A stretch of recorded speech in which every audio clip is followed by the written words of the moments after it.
Hello, this is Roland. I want to continue talking about in the world but not of the world. This is the fifth in this series. Today I want to talk about another aspect of what happens to us what happened to the human race when it fell. In the beginning there was an original doubt, an original disobedience, an original ambition, if you will. And there was also a lack of fidelity to the Creator and a lack of love for the Creator. See, if Adam had really loved God, then he wouldn't have disobeyed. He wouldn't have done what God didn't want him to do. Or he would have asked God when a suggestion of some alternative came along. And so there was a lack of faithfulness there, wasn't there? And if you look carefully, you'll see that he was also not faithful to his wife. He didn't have enough love for her either. Because if he really, really had a trust in his Creator and trusted what he knew in his heart and wanted to obey it with all of his heart, then he would have gotten a glimpse of what was in store for him if he disobeyed God. He would have seen that he couldn't possibly bring good upon him or upon his wife. And for the sake of his wife, okay, even if he still harbored some ambition, see, even if he liked the idea of trying it on his own, but he would have seen that what it would have brought upon her. And out of a love for her, he would have said no. See? And you could argue that Eve also didn't love Adam because she mouthed what the serpent said, didn't she? Very readily. And if she really loved Adam, she might not have mouthed it. But on the other hand, it's his job. See, you fathers, most of you fathers have no idea what it means to be a father. You really don't. You think it means just siring children and bringing home paycheck and one day, attending some ceremonies, graduation or what have you, and then you have the idea that, okay, once your kid graduates from college or something, then your job is done, and, you pat yourself on the back and have a drink. See? It's much more than that. Much more than that. You see, if your wife is naughty, or your children are naughty, or they have wrong ideas, or they come under the influence of friends, or a neighborhood good for nothing, see, or they spend too much, or they lay around on the floor and don't do their homework, or they don't clean up their room, or something like that, well, then you could say that all is in order if you can gently correct them. Gently, patiently, sometimes firmly, okay, but for the most part gently, without anger, correct them. See? From the time they're little children until even when they're big grown adults, they're still capable of making some mistakes, aren't they? And then they could use a little bit of wisdom, sometimes firm. See? But mostly, you don't have to be firm. You have to know what is right. See? Know what's right and be deeply committed to what's right, and without any wavering, without any doubt.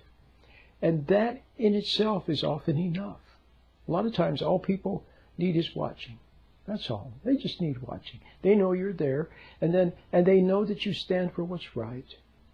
And they know that you can be capable of being no nonsense about such things, and they know that you're not going to fall for pleading and oh, Dad, you're the meanest person in the whole world, and all the other kids are doing it and so forth. They know you're not going to fall for that. So they correct themselves. People become self-correcting. See how that works. So anyway, it was Adam's really to blame here, isn't he? But you know what? You could look at it from another point of view and say he didn't know what he was getting into. He really didn't. How about you in your life? When you went to work somewhere, when you did something naughty, when you took drugs, or you became promiscuous, or you got angry and said some things, or see, you were ambitious, and turned your back upon some sweet and innocent thing, and instead went ambitiously for something that someone dangled in. You didn't know what you were getting into, did you? Did you? You suspected. You should have trusted your hunch. You knew it wouldn't work out well. You knew somehow, deeply knew, and yet on the other hand, you had no idea the length and breadth and depth of the horror that awaits us as we get deeper and deeper into and enmeshed in and entangled in something that's not good. But I want to keep this video very simple. Today I want to continue talking about, so the fallen race fell away from, see, a plant lives in the sun, and somehow the plant translates the sunlight into good, and the plant grows in the sun, and then produces fruit and beautiful flowers in the sun. You see? Well, that's the way we humans are supposed to be. We're supposed to be more like a plant, living in God's light. See, there's the sunlight, then there's also spiritual light, and there are analogies between them. As the sun provides light and warmth, so God's light provides light and warmth. See, truth and love. And that's the proper atmosphere for the soul. And then the soul, in that proper atmosphere, in that light, that inner light, then grows in that light. There's mysterious, what's the word to say, information in God's light that the soul uses then to grow and to collate a body, to gather elements from the earth and to have a body, and then to grow in character. Okay?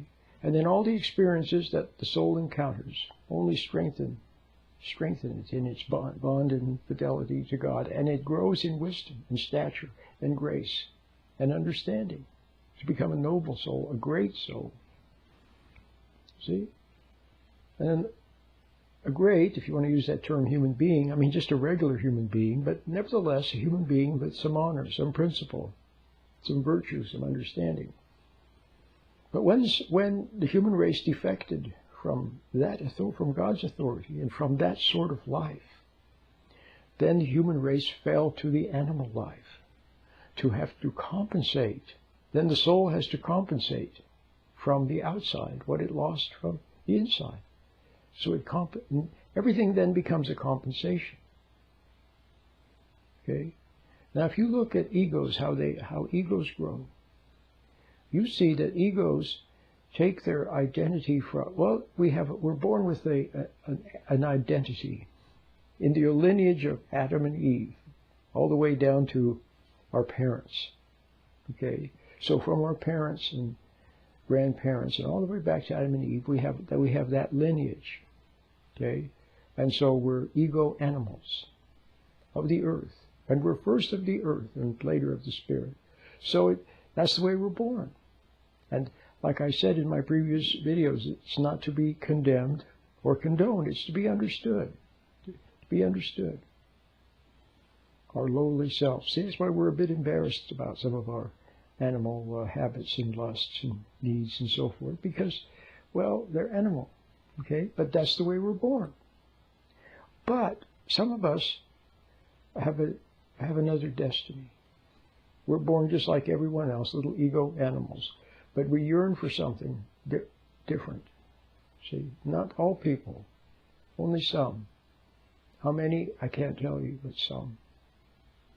And you can't tell the good ones from the bad ones. You can have a big room full of people and you have no idea who's the one that's going to turn back to God and who isn't. Okay? You just don't know. But anyway, so the ego animals. So then the stimulus comes from the outside, the growth. So, I want to continue talking about the ego a little bit. So the little ego has to grow by taking imprints from the outside. See, we have a certain identity, we're your dad's son, your mom's son, or your mom's daughter, or your dad's daughter, and your grandma's grandson or granddaughter. You have that, okay? But then you begin to take, you have that, but then you begin to take, the ego dreams of something, see? It's part of the legacy of the human race to want to play God. That was the original, it was that notion that found Adam out, that found his weakness out, his ambitious nature. He wanted to play God. See, the serpent said, hey, if you eat of this fruit, then you'll live forever, and you'll be like a god. And that's what we are today. We want to be like a god. See, through education, through money, through power, through looks, through personality, through charm, through deceit, through ambition, politics, through promotion, whatever it is. We want to be like a god. Or see, some people also have that. It even impacts religion. See, when people are sitting, a lot of times people secretly they want to become like God. Okay. Well, so then we take imprints. So we dream of greatness. We want to be a hero. And when we're children, we dream, and it's perfectly natural. We fantasize about being a great hero, saving people, rescuing people. See, we dream of being a great princess or a queen. See, we dream of some kind of greatness, being on stage and singing or dancing and have everybody applauding you, having tens of thousands of people cheering. Or we dream of catching the football and scoring the touchdown or hitting the home run and 50,000 people stand up and cheer. See, we dream of that sort of thing. Well, that's all right. See, it's natural. But we look out in the world and we see people, and then we take imprints from them.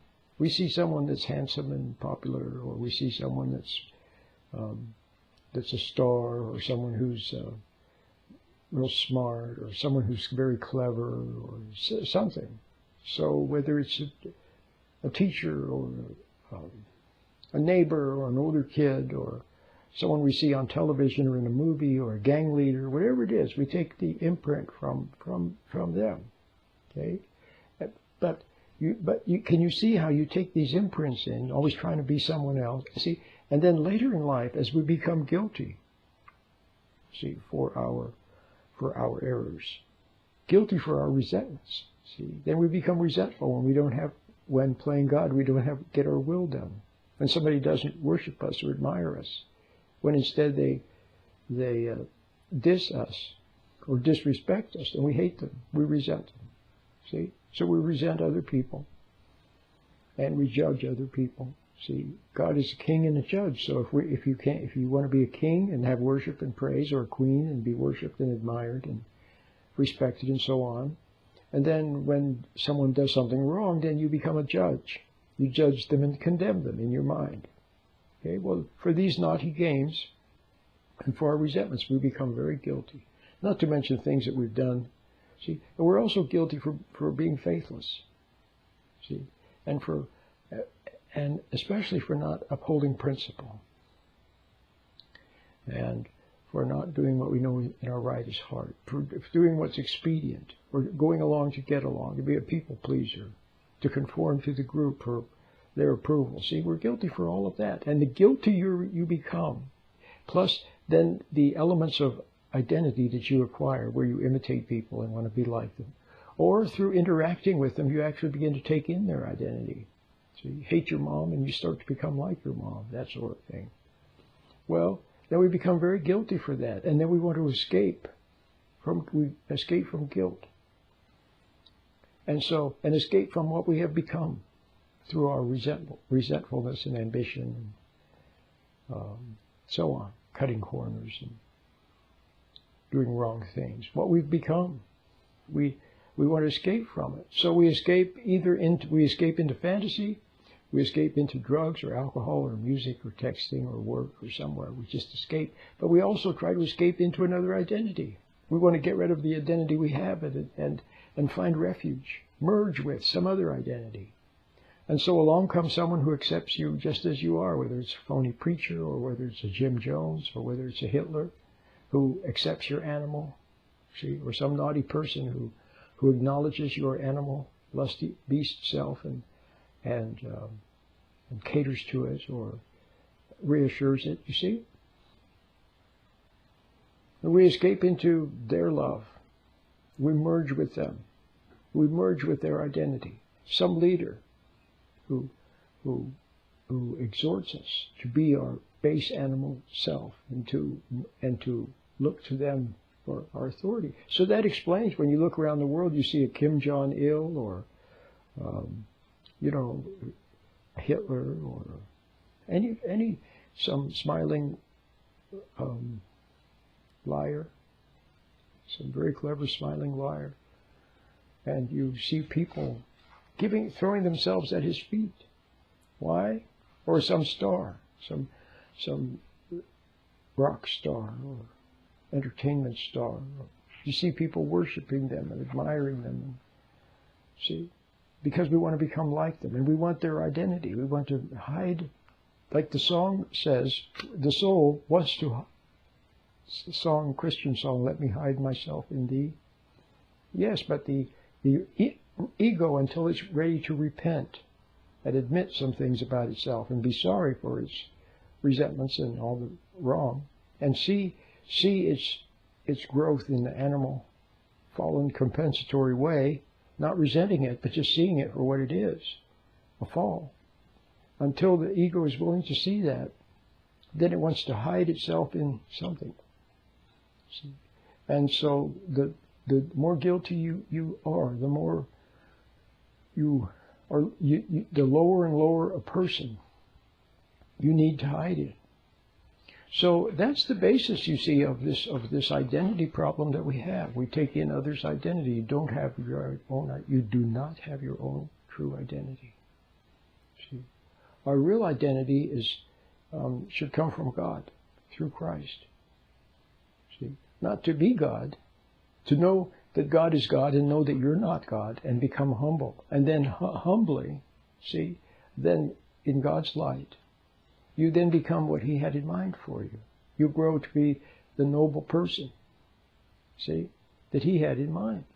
But as long as you avoid conscience, avoid the truth, and resent the truth, and want to prove something, or still think you can get something from the world to make you great, or you're looking for a cure from the world, or false innocence from the world, or someone to approve of you as you are and love you just as you are, as long as you look for that from the world, see, and turn your back upon conscience and don't want to face the music, see, then you will continue to grow and you will continue to want to escape.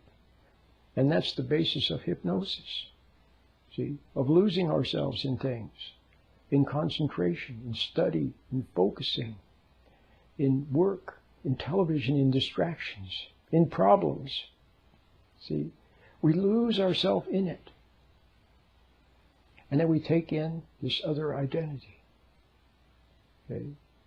Another identity, and it's not a good identity. Eventually, the identity behind what you take in, what you want to be prideful, you want to be like God, you want to be admired, you want to have a false innocence, see, you don't want to admit you're wrong. Well, what it is that helps you to do those things, see, it slowly but surely forms itself in you. It's another identity. See, one day you look in the mirror, you don't even recognize yourself anymore. So, now's the time to do it an about face, to soberly and thoughtfully, but not resentfully, but just quietly realize, see, that the truth about your fallen self. It's not so bad. Just admit it. That's all. It's because that's the way it is. So, what's the big deal? But our ego doesn't want to admit it's wrong. See. Well, I've covered a lot of ground. I didn't actually even get to the topic I wanted to talk about. I wanted to talk about growth stimulus from the outside, how we become turned on from the outside.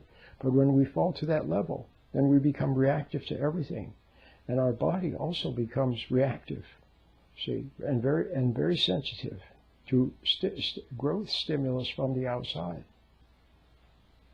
Okay? Which is probably the topic for my next video. My name is Rome.